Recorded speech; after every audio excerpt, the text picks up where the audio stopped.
Acho que vou falar, não. Acho que todo mundo ouve aí também, né? Acho que assim tá bom. Boa noite, queridos, tudo bem? Espero que sim. Bom, antes de começar a leitura aqui do livro, queria reforçar o convite que a gente faz aqui também para participarem do projeto Pertencer, que é o projeto que a gente faz voltado à comunidade LGBTQI-PNA+. Ela é realizada às segundas-feiras nessa casa espírita, quinzenalmente. Aí nessa segunda-feira vai ter também roda de conversa que a gente faz, então a gente já debateu sobre saúde, a próxima segunda-feira é educação, né?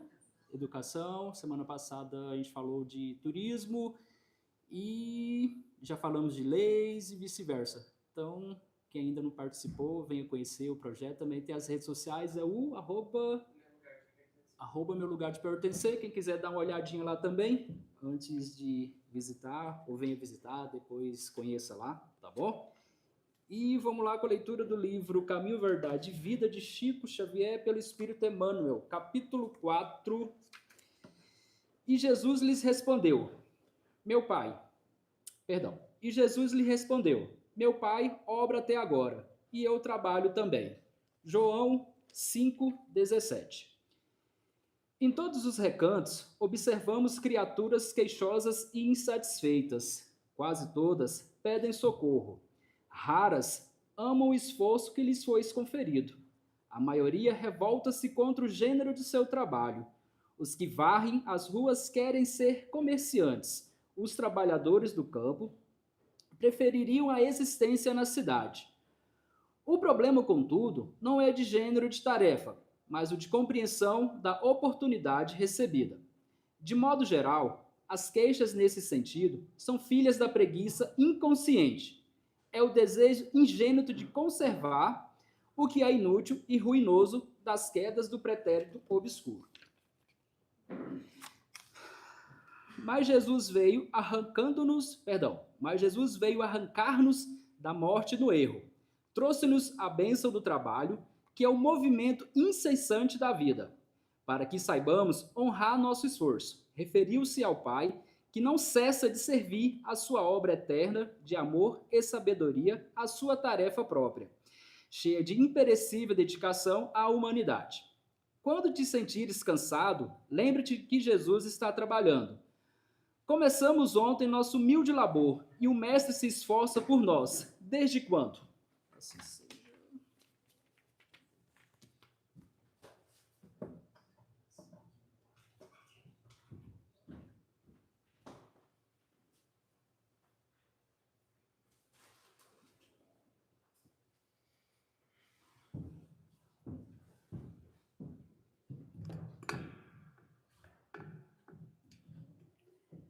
Boa noite a todos, sejam todos bem-vindos mais uma vez a essa Casa de Luz, para refletirmos sobre os ensinamentos do Mestre.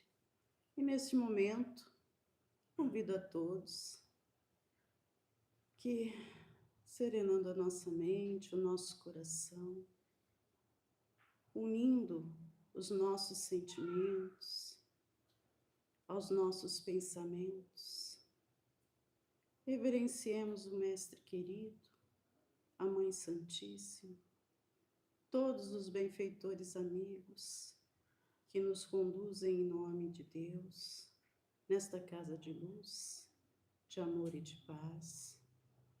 Gratidão, Senhor, por mais este momento na Tua presença. Gratidão, Senhor, porque estás ao nosso lado, ainda que não consigamos vencer-nos. Gratidão, Senhor, pelo dom da vida, da saúde, da família. Gratidão por cada um de nós aqui presente. Que a Tua luz, Senhor, envolva-nos, ampare-nos, proteja-nos. Que a Tua luz, Jesus, através do Teu Evangelho de amor, nos esclareça e nos ajude a seguirmos sempre em frente, buscando a nossa melhoria. Graças te damos por esta oportunidade e pedimos que estejais conosco em mais esta noite de estudo. Rogamos-vos também, Jesus, que a tua luz já envolva a irmã Rose, nossa palestrante da noite, que ela seja intuída pela tua luz e que todo o ensinamento nos seja dado em teu nome. Que assim seja.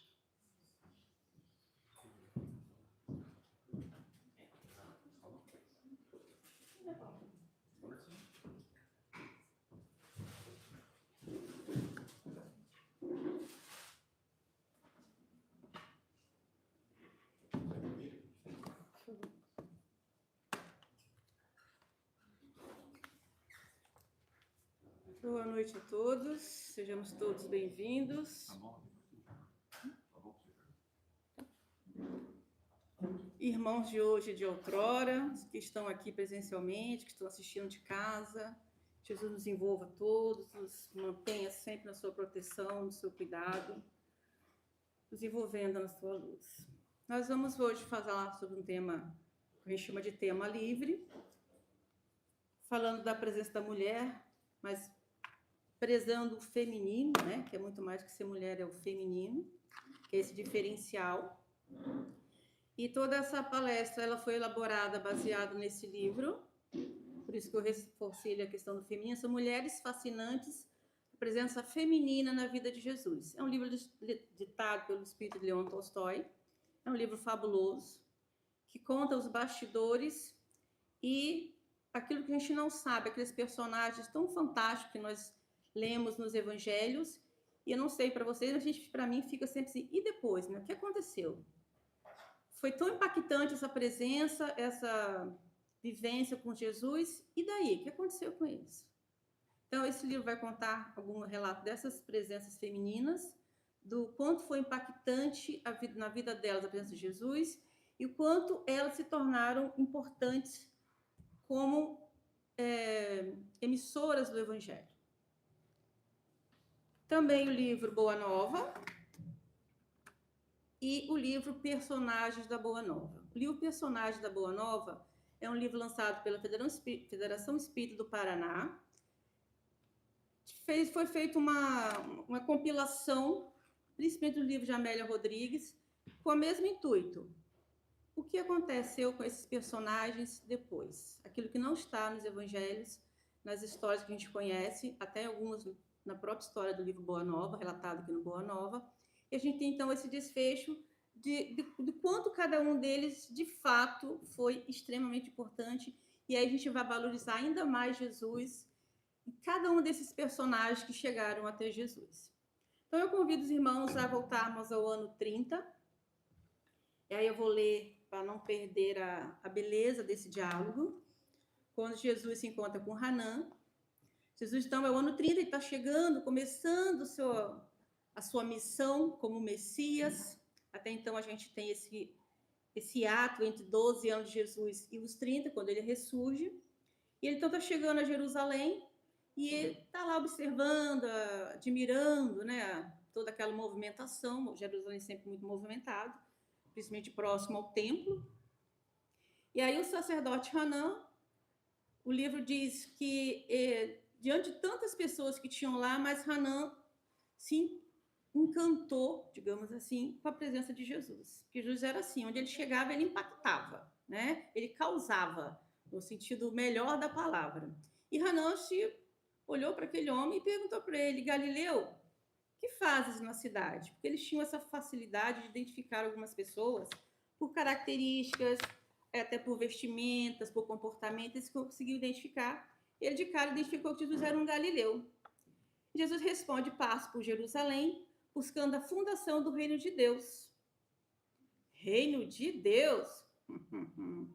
E que pensas tu venha ser isso?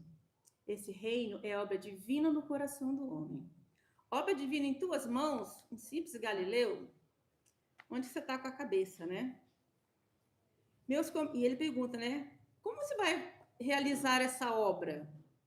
Um simples galileu, né? Acaso terás conquistado o apoio de alguns príncipes para auxiliar-te na execução de teus planos? A Jesus responde: meus companheiros hão de chegar de todos os lugares. Assim, os ignorantes e os tolos estão em toda parte na terra. Certamente que esse representará o material de tua edificação. Sacerdote, disse Jesus, com energia serena. Nenhum mármore existe mais puro e mais formoso que o do sentimento, e nenhum cinzel é superior ao da boa vontade sincera. E, obviamente, que isso irrita o Hanan, e ele pergunta: conheces Roma ou Atenas, já que ele quer construir um reino, né? Conheço o amor e a verdade. Tem ciência dos códigos da corte providencial e das leis do templo? Sei qual é a vontade de meu Pai que está nos céus. Hanan, muito irritado, só pensou: mais um louco em Jerusalém. E aí Jesus então segue sua jornada. E aí no outro dia ele está na beira da praia, percebendo a movimentação dos pescadores chegando. E ele olha então aquela turma que está chegando ali e chama por Simão e André, filhos de Jonas, e diz a eles: eu vos convido a trabalhar pela instituição do reino na terra. Que reino, né? Que reino é esse? Aí Tiago, de certa forma ingênuo, pergunta para ele, fala para ele assim: um rei? Mas Cafarnaum é tão pequeno, com tão poucas casas. Mas aí Pedro, para se fazer desperto, né, de conhecedor de todas as coisas, diz: o lago é muito grande, há várias aldeias circundando. Deve suprir todas as deficiências. Seria interessante, né, ter essas casas para suprir essas deficiências. Jesus, claro, né, nem esclareceu muita coisa para eles nesse momento, só disse para eles: quereis ser meus discípulos? E como, obviamente, eles já tinham esse acerto no plano espiritual, eram pessoas, espíritos preparados para isso, né? Eles disseram: Senhor, seguiremos teus passos. Então, dois simples pescadores, Pedro um pouco mais velho, outro muito jovem, dois irmãos. Jesus segue, então, e vai chegar na coletoria, que é a coletoria, o lugar onde se coleta os impostos, o lugar que a gente detesta. Está chegando a hora, né, de todos nós estarmos pagando nossos impostos, além do que a gente já pagou o ano inteiro, né, de declarar o imposto de renda. E aí Jesus chega, então, na coletoria e vai diretamente a Levi, que era o coletor, e pergunta: que fazes tu, Levi? Recolho os impostos do povo devidos a Herodes. Queres vir comigo para recolher os bens do céu? Pasmem. Levi disse: Senhor, estou pronto. Que é uma alma preparada, né? Senhor, estou pronto. Estou pronto nada, mas estamos juntos, né? Depois é que ele vai questionar e perguntar: mas eu sou um pecador, um coletor de impostos, né? Então, tudo bem. A partir daí, Jesus, então, vai... Então, são três, né? Pedro, Tiago e Levi. Depois vem vir a ser Mateus. Ele, então, vai em busca de João e Tiago. Tiago menor, não Tiago maior aí. E aí, Jesus chega para os dois e faz o mesmo convite. E aí, vai encontrar a primeira mulher em ação que vai estar com Jesus até o final. A mãe dos dois. Ela, então, chega para Jesus, como toda mãe abusada que vai defender seus filhos, quer nem saber, e vai perguntar para Jesus. Perguntar não, ela vai pedir para Jesus, né? A gente tem esse abuso, essa ousadia, né? Senhor, diz ela, né? Salomé. Logo após, ela nem sabe que reino é esse, não precisa nem saber. Se tem um reino, meus filhos são convidados, então já vou fazer a minha parte.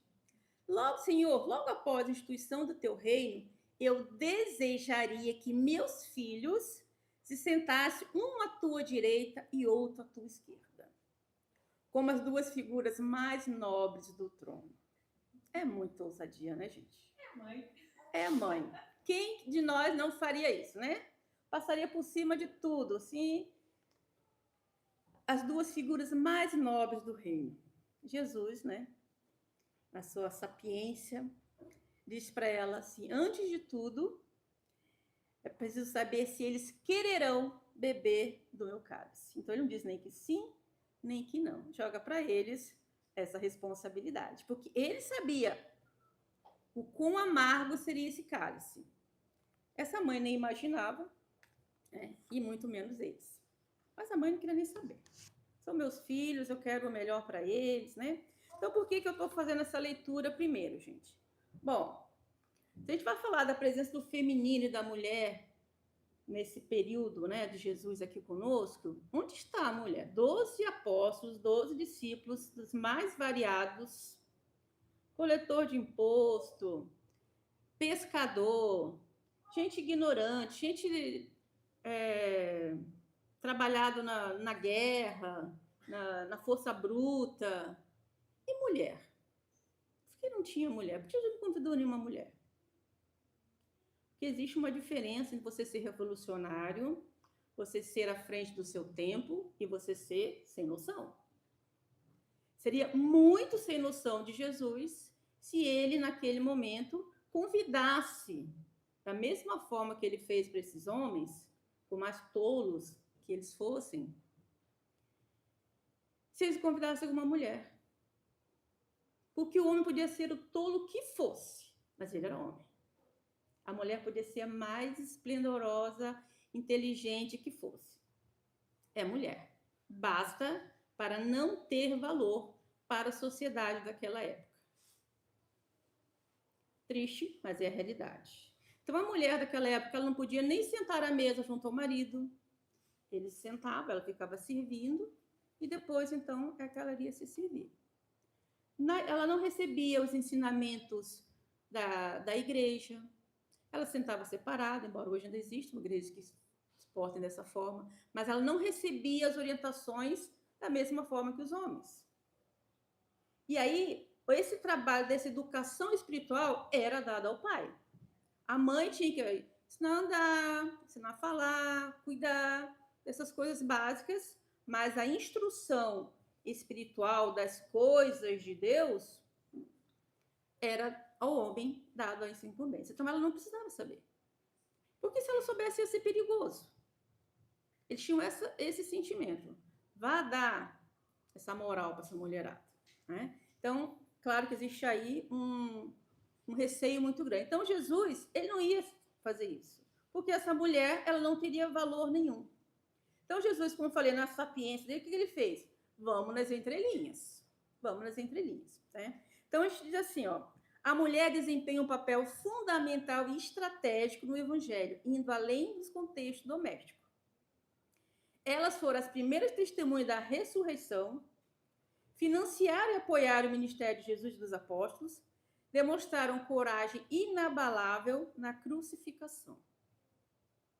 Todas elas estavam lá no momento derradeiro. Os apóstolos, não. Elas estavam. Por que eles não estavam? Porque eles corriam risco de vida. Se eles dessem uma de valente e estivessem lá, nós não teríamos nada disso hoje. Não saberíamos nada disso, porque eles precisariam viver para contar a história. E as mulheres, como eram consideradas sem consideração, elas puderam estar lá e passar despercebido, digamos assim, porque eram só umas loucas, né? Seguindo o louco.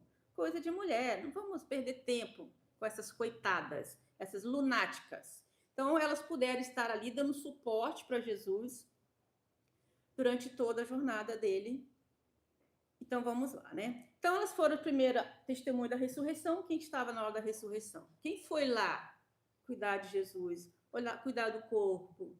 Foram as mulheres. Então, ele apareceu com uma mulher. Causou uma estranheza para os discípulos quando elas chegaram lá dizendo: Jesus está vivo, Jesus está vivo.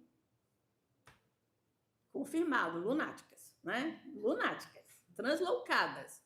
Da onde Jesus está vivo, né? Então, elas, durante toda essa permanência de Jesus aqui, né? Claro, a gente continua assim, né?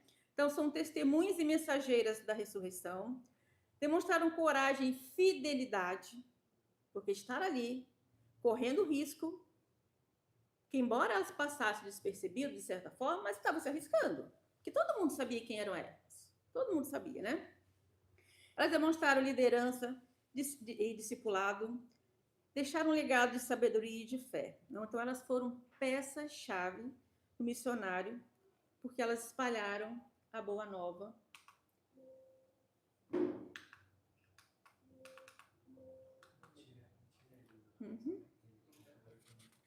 E para a gente começar, então, a falar dessas mulheres incríveis que estiveram junto com Jesus, vamos falar, então, dessa mulher equivocada, e já esclarecer que a mulher equivocada não é Maria Madalena. A gente, há muito tempo, se falava que essa mulher, que Jesus foi lá defender a Maria Madalena, não é.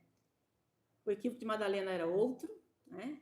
Então, essa é uma passagem que, assim, a primeira passagem de Jesus, onde ele está sendo, então, testado pela igreja, para ver se ele caía em contradição, para colocá-lo contra aquilo que ele vinha pregando, para falar de amor.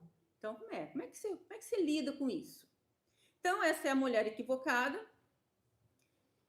e a mulher que foi pega em adultério, e aí vale mais um adendo aí, né? Então, como que funcionava? Se a mulher ela tivesse uma suspeita de adultério, ela tomava um veneno, se ela morresse, porque ela tinha culpa. Se ela sobrevivesse, ela era inocente. É o povo que estava inventando coisa. Então, chances eram da coitada sobreviver, né? Tinha que ter um estômago muito bom para ela sobreviver.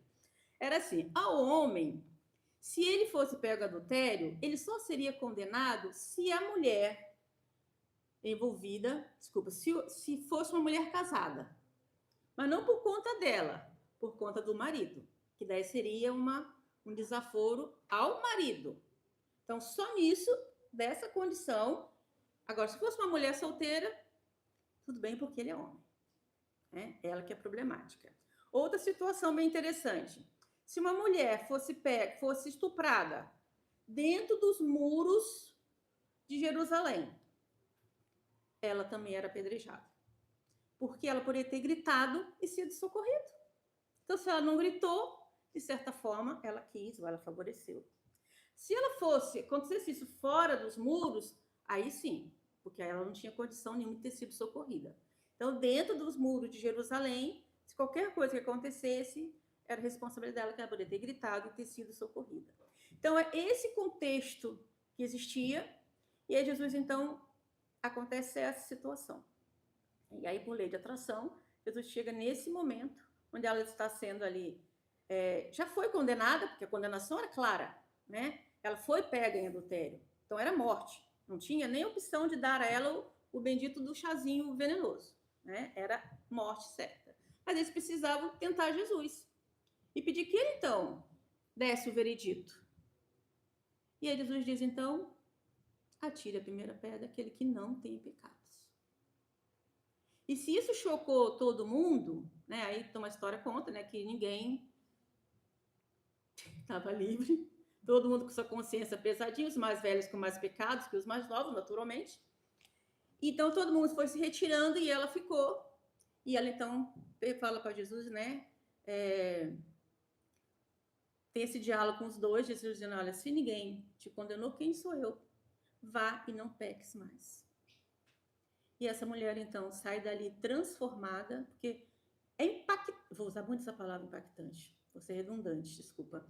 Mas é isso mesmo, né? O encontro com Jesus era impactante, e era para ser realmente. Então, esse encontro dela com ele mexeu profundamente com ela. Então, nessa conversa, ela fala, mas eu não tenho o que fazer agora. Eu já fui repudiada, devolvida pelo meu marido. Meu pai não vai me aceitar. Todo mundo na cidade sabe do que aconteceu. Então, o que eu vou fazer da minha vida? Então, Jesus fala para ela que não existe nenhuma ovelha perdida na casa do pai, toda aquela conversa gostosinha de Jesus. Então, ela decide ir-se embora de Jerusalém, vai para Tiro, se não me engano, e lá ela começa, então, evangelizando. Olha Jesus usando as entrelinhas, né? Evangelizando, falando de Jesus, de quanto era aquele homem, era espetacular, daquilo que ele falava, daquilo que ele vivenciava. E ela transformou a vida de muita gente a partir disso. E ela, então, se dedica a ajudar as pessoas doentes. E aí, conta a história bonito demais de saber o final da história, né? Sempre com um final feliz. Que ela está, então, cuidando de alguns doentes, e eis que chega um senhor, um homem, né, lá pedindo ajuda, pedindo socorro, e era o marido dela. E ele conta para ela a história dele, que ele era um homem que a mulher tinha sido uma adúltera, não reconhece ela. Passou tempo, né? Não reconhece, mas pela conversa que ela foi, entendeu que era ele, né? Que era uma mulher adúltera, mas que não foi apedrejada porque esse Jesus entrou na jogada e atrapalhou tudo. Então, obviamente, que ele tinha um rancor muito grande de Jesus. E ela, então, começa a conversar com ele, se coloca, né? Então, sou eu, e conta tudo que aconteceu, toda a conversa que ela teve com Jesus, tudo que ela fez, tudo que ela modificou a partir desse encontro. E ela acaba, então, convencendo-o, né? Eles passam a conviver um longo tempo até que ele morresse, né? E ele morre, digamos assim, em paz com Jesus. Ele fez as pazes com Jesus. Porque até aquele momento ele era um homem muito rancoroso, porque Jesus impediu que a mulher dele, uma adúltera, né, uma errada, uma equivocada, fosse julgada. E aí esse diálogo aí é um diálogo de Pedro com Jesus. Depois de todo esse contexto, Pedro fica muito preocupado. Jesus se expôs muito nessa situação. Porque Jesus mexeu com tudo esse status quo estabelecido, né? Olha, como você defendeu uma mulher? Uma mulher que não tinha defesa, ela estava errada. Desde Moisés existe uma lei que é olho por olho, dente por dente. Ela adulterou, o pecado é a morte. E aí então ele vai conversar com Jesus, né? Jesus vê que ele está acabrunhado. Ele então pergunta: que tens tu, Simão? Simão Pedro, né? Mestre, a lei nos rege mandar lapidar a mulher que perverteu a tua existência. Quase sempre, Simão, não é a mulher que se perverte a si mesma, é o homem que lhe destrói a vida. Ah, tá. Ela então conta para Jesus por que ela adulterou. Não que ela não tivesse, ela reconhecia a sua culpa. Ela era recém-casada e logo que eles se casaram, tudo bem, mas daí a pouco o marido voltou a se achar solteiro. Ficar muito tempo fora de casa, ela sozinha, até que chegou alguém, um lero-lero, e ela acabou não cedendo à tentação. Então, ela se reconhecia culpada por ter feito isso. Mas levada, aí o Jesus fala aqui, né? É o homem que lhe destrói a vida. Nossa mulher se sentiu destruída. Ela sai de casa, esse homem passa a ser o responsável por ela, o dono dela, que o pai entrega, né? Agora é tua. Dá conta porque é tua, não tem mais nada a ver com isso. O BO agora é seu. E aí ela se sentia sozinha, não pode reclamar com ninguém. Talvez com uma outra amiga, mas estava todo mundo mais ou menos no mesmo barco, né? Mas ela não cedeu para o seu equívoco, né? Então ela cometeu esse equívoco de não ter resistido à tentação.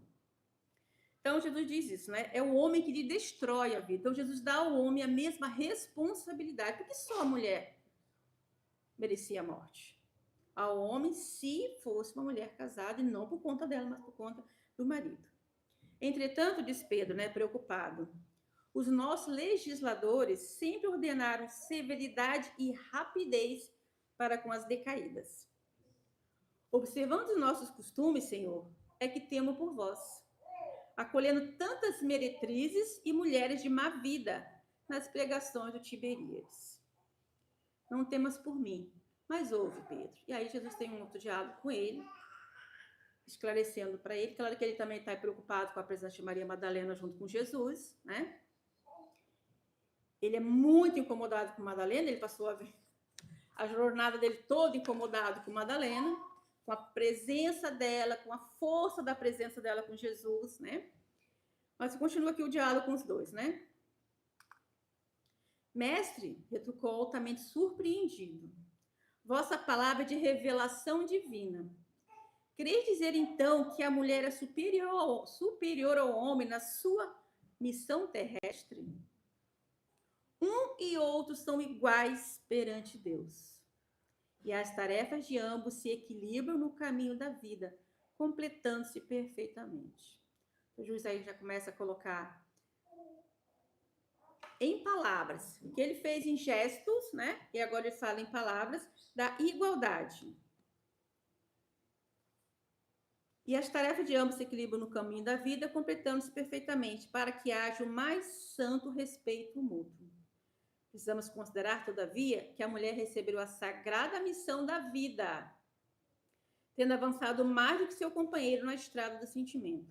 Estar, por isso, mais perto de Deus, que muitas vezes lhe toma o coração por instrumento de suas mensagens, cheias de amor e misericórdia. E será ainda a mulher que buscaremos confiar a missão mais sublime na construção evangélica dentro do coração, no sublime esforço de iluminar o mundo. Então, a gente sabe que em uma existência, a gente está mulher, em outra existência, a gente está homem, mas quando se está mulher, vem com um elemento a mais. Espera-se da gente, como mulher, que se tenha uma doçura, que se tenha mais compreensão, mas é dado um tempero aí para que isso aconteça, né? Vamos falar um pouquinho, então, da mulher samaritana como agente de esperança. Então, Jesus novamente desafiando tudo do estabelecido. Como se Jesus chega para ela e pede água. Me dá um pouco de água. Esse simples Jesus chegar para ela e pedir um pouco de água era já um absurdo. Como sendo tu, judeu, me pedes um favor a mim, que sou samaritano. Então, 2 erros gravíssimos de Jesus aí, perigosíssimos. Falar com uma mulher samaritana. Porque os samaritanos eram um grupo que viviam à parte do restante da população, porque eles tinham pensamentos que hoje a gente pode dizer que já eram um pouco mais adiantados, avançados que os demais. Não comungavam dos mesmos gostos, tinha um templo separado, eles não iam para Jerusalém, para o templo de Salomão, eles cultuavam Deus num templo dele, num templo que eles consideravam mais simples que o suntuoso, porque o templo de Jerusalém era extremamente suntuoso, então eles achavam que aquilo não agradava a Deus, então eles tinham um templo mais simples, porque entendiam que isso agradava a Deus. Então eles eram considerados os rebeldes, né? Então eles eram separados, considerados persona não grata, então não se comunicavam com eles. E eram considerados também ríspidos, agressivos. Então existia uma desavença muito grande entre os grupos, né? Aí Jesus diz para ela, então, os judeus e os samaritanos terão, porventura, necessidade diversas entre si? Bem se vê que não conhece os dons de Deus, porquanto se houvesses guardado os mandamentos divinos, compreenderiam que posso dar água viva. Aí Jesus traça um longo diálogo com ela, falando o que era a água viva, do que é a mensagem que ele veio trazer. Essa mulher ficou encantada, se sentindo assim, de novo impactada, né? Com aquele homem que trazia uma doçura e falava de um Deus tão maravilhoso, diferente daquele Deus que ela estava acostumada, de um Deus que era impositivo, que provocava aquelas discórdias, aquela desavença entre grupos. Então, Jesus trazia algo muito diferente. E aí, por que aquela gente de esperança? E aí veio o detalhezinho da mulher, né? A mulher é tudo boca de sacola, né? Ela saiu dali, preciso contar isso para alguém. Não posso segurar isso para mim, né? Vai então lá para Samaria, para onde está todo mundo, e começa a contar. Contando tudo que Jesus falou para ela, desse Deus maravilhoso. Então ficou todo mundo encantado com aquilo ali. As pessoas foram transformadas através desta samaritana. Alguém impensável de que algum judeu tivesse algum diálogo com ela. Então Jesus mostra, de novo, ele rasga tudo aquilo do estabelecido para trazer a mulher para essa igualdade. Igualdade. Jesus falou de amar uns aos outros. Como é que a gente pode amar pensando em desigualdade? Né? Então, de novo, Jesus aí vivenciando tudo o que ele ensinou. Ele não só falou, mas mais do que fala. Por que ficou tão... por que isso ficou registrado? Muito mais do que... Porque ele vivenciou isso. Ele foi, em cada um, onde ele chegou, ele foi exercendo esse sentimento de igualdade, essa irmandade, né? E aí eu trago essa mulher hemorrágica, que Jesus, de novo, passando por cima de tudo e de todos, que essa mulher, coitada, vivia 12 anos com sangramento que não parava. Como se vivia... Eu imagino que essa mulher, desde que começou a menstruar, ela não parou mais. Se tinha 12 anos que ela estava nessa vida, eu imagino que ela começou já na sua primeira menstruação e o negócio não parou mais. Então, o que se conta é que ela gastou todo o dinheiro que tinha e mais o que ela foi conseguindo com algumas pessoas em tratamentos, em médicos, em outras cidades. Nada resolvia. Vocês imaginam o que era a vida dessa mulher, o tormento que ela vivia. Que uma mulher, no seu período de menstruação, ninguém tocava nela, ela ficava separada dos outros, onde ela sentasse, ninguém podia sentar. Ela era considerada imunda. Imunda. Então, essa mulher vivia reclusa. E, assim, como a história dela era conhecida, ela literalmente vivia reclusa. E é nesse desespero nessa fé que essa mulher demonstrou. Porque ela correu um risco danado de ter sido escorraçada. Como ela era conhecida, então ela jogou esse véu, se disfarçou toda e foi, e ela não tinha coragem de chegar para Jesus. Porque ela conhecia a história de que ela era uma pessoa imunda, impura. Então ela vai e toca, como vê aí, no cordão da roupa de Jesus. Mas a fé dela era tão grande, ela confiava tanto, ela tinha escutado tanta coisa dessa figura maravilhosa, ela vai lá e toca. E Jesus, muito friamente calculado, diz: quem me tocou? Para deixar muito claro que ele foi tocado por essa mulher imunda perante a sociedade, pelo que eles, da forma como eles classificavam. Quem me tocou? Ele não precisava falar nada disso. Mas tudo de Jesus, cada fala dele é muito calculada, muito pensada. Quem me tocou? Os apóstolos preocupadérrimos. Meu Deus, nós não vimos, porque ninguém viu. Porque ela fez isso de uma forma muito discreta. Só. Olha a fé. Né? Ela só tocou. Então Jesus diz: quem me tocou? E ele diz, né? Eu senti sair de mim. Para que todo mundo soubesse que realmente houve ali um contato. E que aquilo foi muito forte.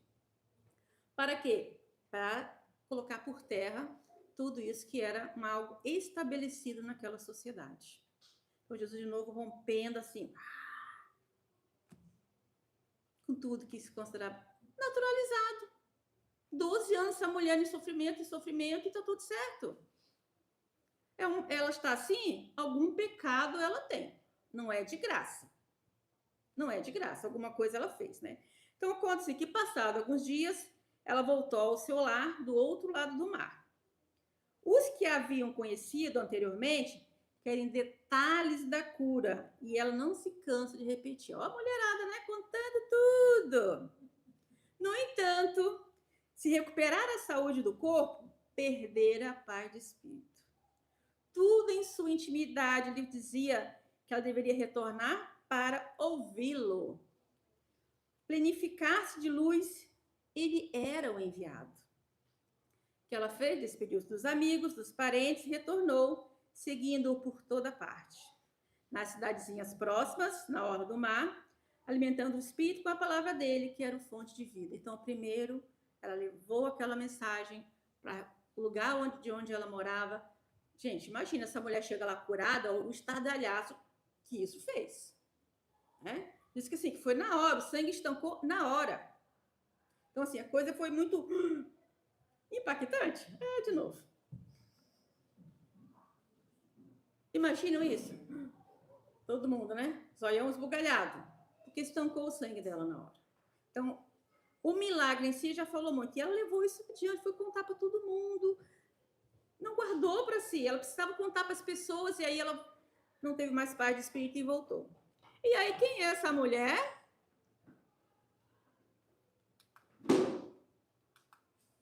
Brincou aqui com a minha imagem.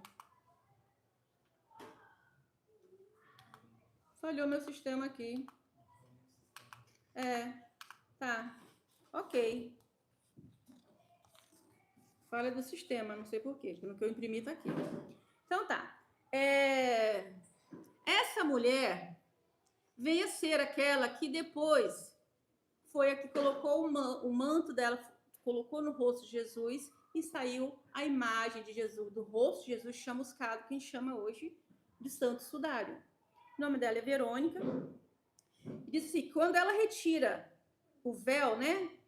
Aquele momento final de Jesus indo para a cruz, todo machucado, todo ensanguentado, o rosto dele estava tingido pelo sangue. Ele a olha demoradamente naquele áspero diminuto. Os lábios entreabertos nada dizem. Ela ouve, porém, no seu íntimo, sua voz como antes. Vá em paz, lembrar-me-ei de ti. Então, essa mulher ainda vem cá no final da vida de Jesus trazer essa imagem que até hoje causa espanto. Ainda não há um consenso se realmente é a imagem de Jesus, se é a imagem de alguém daquela época. Uns afirmam que sim, outros afirmam que não, mas fato é que ele existe, né? Aí eu trouxe essa imagem do clicador e do pensador, porque a gente hoje vive muito essa onda de clicar, clicar, clicar, e sem a gente, de fato, pensar sobre aquilo que a gente está lendo, né? Então, Allan Kardec, na Revista Espírita de 1867, fala desse perigo do que somos nós, enquanto mulheres, né? O período que nós estamos passando. Ora, é para temer, e é o que ocorrerá, que na febre de emancipação que a atormenta, a mulher se julgue apta a preencher todas as atribuições do homem, que caindo num excesso contrário, depois de ter tido muito pouco, queira ter em demasia. Tal resultado é inevitável, mas absolutamente não é para assustar. Se as mulheres têm direitos incontestáveis, a natureza tem os seus que jamais perde. Em breve, elas se cansarão dos papéis que não são seus. Deixai-as, pois que reconheçam pela experiência sua insuficiência nas coisas quais a providência não as requisitou. Ensaios infrutíferos as reconduzirão forçosamente ao caminho que lhes é traçado. Caminho que pode e deve ser ampliado, mas que não pode ser desviado sem prejuízo para elas próprias, a influência toda especial que elas devem exercer. Entendo eu, e aí é clicador e pensador, que o que Kardec está dizendo aqui é que nesse momento em que a mulher toma consciência de igualdade, a gente se perdeu um pouco achando que a gente pode fazer tudo que o homem faz. E a gente começa a cometer os mesmos erros que a gente condenava neles, a gente faz também. Então, que a gente pense sobre isso. A gente, enquanto mulher, enquanto nós estamos mulher, nós temos sim, é que ele fala, né? A natureza, ela tem os seus... tal resultado é inevitável, mas absolutamente não é para assustar. Se as mulheres têm direitos incontestáveis, a natureza tem os seus. A natureza do feminino. Então, não é que a gente tem que fazer tudo que o homem faz. A gente não pode perder isso que é da natureza do feminino, que é ter o potencial de ser mais doce, de ser mais compreensiva. Tudo isso que a gente sabe que é qualidade de mulher, enquanto estamos como mulher. Então, a gente vê que a gente fala assim, nas músicas. Então, aí a mulher pode tomar todo o porre, pode trair. Tudo que a gente condenou os homens, a gente começa a achar que também a gente pode fazer. Será que é isso? Será que é igualdade? É isso? É fazer tudo que o outro faz? Então, é para pensar, né? Não só clicar, mas também pensar. O tempo urge, né? E aí a Anália Franco vai dizer assim, ó, no entanto, é chegada a hora da mulher contribuir de fato para a transformação do planeta, pelas qualidades que nós temos, pelo elemento X que nós temos, né? Abrindo espaço para que o feminino de Deus se manifeste na Terra. É o momento de uma nova revolução, em que as mulheres assumem o ser feminino que trazem em si, da sua natureza, dando valor à sua essência e deixando fluir sem medo a capacidade que tem de cuidar, de proteger, de doar-se, de amar. Sacrifícios terão que ser feitos. A mudança demandará renúncia, amor e perdão. Mas não será sem abnegação daqueles que se comprometem com Deus que o bem estabelecerá no planeta. No planeta não, né? No planeta. E aí Kardec diz assim, olha.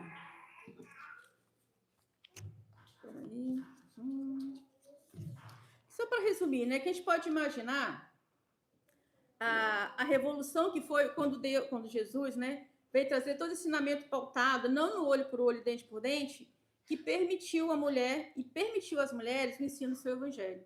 Quando a mulher pôde ter acesso ao conhecimento das coisas espirituais, o quanto isso foi transformador. Quantas coisas vem acontecendo e mudando ao longo de todo o tempo por termos tido essa oportunidade, que até então não tinha. Então, a riqueza que a mulher traz, se eram 12 discípulos, é incontável, foi incontável o número de mulheres que trabalharam com Jesus, em todos os lugares. Nos prostíbulos, homens eram transformados. Elas passavam a noite trabalhando, de manhã jogavam uma água no rosto e ia seguir Jesus, ia ouvir Jesus.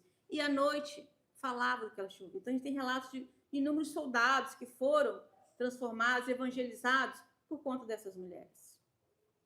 Então, nós não podemos, em hipótese alguma, né, como é que eu vou dizer? Distanciarmos, né, desse potencial do feminino e do quanto temos, certamente nos comprometemos com Cristo para colocar esta nossa natureza em favor da evolução do planeta. É isso que nos é esperado, né? E quanto a aprender, quanto a trabalhar, a realizar em nossos corações na aceitação de nós mesmos, de ser nós mesmas, né? E do outro para o crescimento espiritual. Então, que esse dia 8 de março, que sou hoje, dia 10, né? Seja marca importante em nossa memória milenar. Por que memória milenar? Né? Pensar daquilo que foi feito, todo o trabalho que Jesus teve para que nós pudéssemos hoje termos a oportunidade que nós temos. Fomos evangelizadas, estamos evangelizando. Que evangelizemos pelo dom da vida, de gerar vida que nós temos, mesmo que não seja uma vida gerada no útero, mas de qualquer outra forma. A responsabilidade que nós temos na mudança de quem está à nossa volta. Se queremos menos misoginia, cabe a nós mães, nós cuidadoras, nós que estamos à frente do ensino desses meninos, colocar a importância da mulher. Nós, como cuidadoras, temos essa responsabilidade, está em nossas mãos. Que Jesus nos ilumine e nos sustente a nossa natureza, que o nosso feminino seja usado em toda a potencialidade que Ele espera de nós. Boa noite a todos.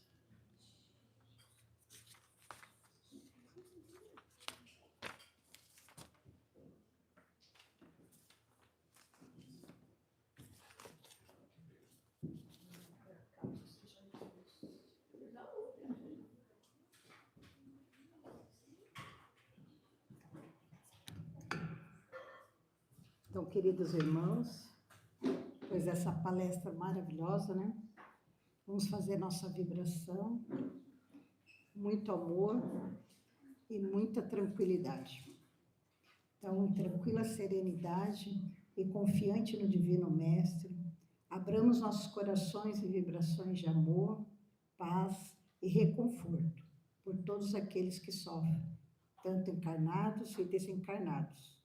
Vibremos pela paz no mundo, pelos enfermos, encarnados e moribundos, pelos sofredores desencarnados na crosta, no umbral e nas trevas, pelos desesperados e suicidas, pelas crianças, jovens e idosos que sofrem, pelos nossos parentes, amigos e aqueles que porventura tenhamos ofendido, aos nomes das pessoas anotadas no livro de oração, no grupo do WhatsApp, pelos trabalhadores do bem, por nossos lares, por nós mesmos, pela confraternização religiosa, pela expansão do Evangelho como norma de conduta para toda a humanidade e por esta casa que nos acolhe e seus benfeitores espirituais.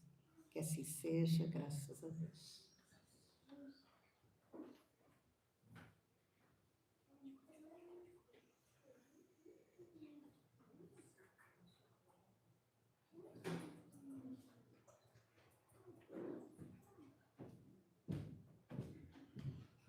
Boa noite a todos. Eu gostaria de fazer uma singela homenagem às mulheres, a todas as mulheres deste planeta. Essa maravilhosa palestra que nós ouvimos hoje aí sobre as mulheres no Evangelho. Lembrando que o ser humano existe nesse planeta graças às mulheres, senão não estaria aqui também, não é isso? Então, meu muito obrigado para cada uma de vocês, por esse mérito que vocês têm. Muita gente pode pensar da seguinte forma, e desculpe eu esticar um pouquinho, então a mulher nasceu só para procriar, porque nós existimos? Não. Eu fiz um resuminho aqui, ó, dizendo o que a mulher, além da procriação que nós existimos, muita gente, muitos de nós, não sabemos o que as mulheres, tecnologicamente e intelectualmente, desenvolveram nesse planeta. Vamos pegar as mais atuais. O Wi-Fi, sabe quem foi? Uma mulher. A máquina de lavar, o limpador de para-brisa e outros mais. Milhares de milhares. Existem professoras. Se não existia professora, não existia função, não existia médico, não existia advogado, não existia engenheiro. Olha como elas são importantes. Arquiteta, temos um aqui, e vai por aí, assistente social, e cuida da gente. Outra coisa que eu fiquei pensando, né? Diz que a mulher é mais fraca que o homem fisicamente.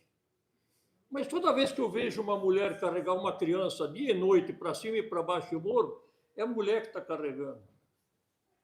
O homem, quando pega no colo, 5 minutos depois já devolve a criança, porque é um pacote pesado, né? Olha o valor que a mulher tem. Então, ela é forte, ela é muito forte. E só para terminar sobre essa homenagem singela, nós temos uma mulher, nos dias de hoje, fantástica. Não sei se vocês conhecem, a Tatiana Sampaio. Eu acho que não preciso falar mais nada, né? Não é um milagre, é a ciência, é o estudo, é a dedicação pela vida do ser humano. Como mãe, como cientista e como mulher. O meu muito obrigado por vocês existirem. Então vamos agora para a nossa festa de encerramento. Vamos aproveitar essa alegria, essa harmonia, fechar os nossos olhos. E por esses minutinhos vamos apagar a nossa mente de todos os nossos problemas, pensamentos. Vamos nos ligando a essa mulher maravilhosa chamada de Maria, a mãe de todos, pedindo para que ela nos abençoe nesta noite e possa derramar sobre cada um de nós essas energias de luz, de muita vibração, de muito amor, que essas luzes, essas energias possamos carregar e distribuir a todos aqueles que estiverem conosco, em todos os momentos fáceis, alegres, difíceis. Então vamos agradecer por essas energias, agradecer pelo nosso dia de hoje, por todos os problemas que passamos. E se estamos aqui, nós conseguimos passar por todos eles, graças a essa grande espiritualidade que está sempre nos apoiando, nos abraçando, nos acolhendo. Possamos chegar aos nossos lares, levando essa luz, esse amor, a todos aqueles nossos parentes, filhos, esposas, maridos, amigos, inimigos. Que essa luz se espalhe pelos 4 cantos do planeta. Que assim seja, graças a Deus.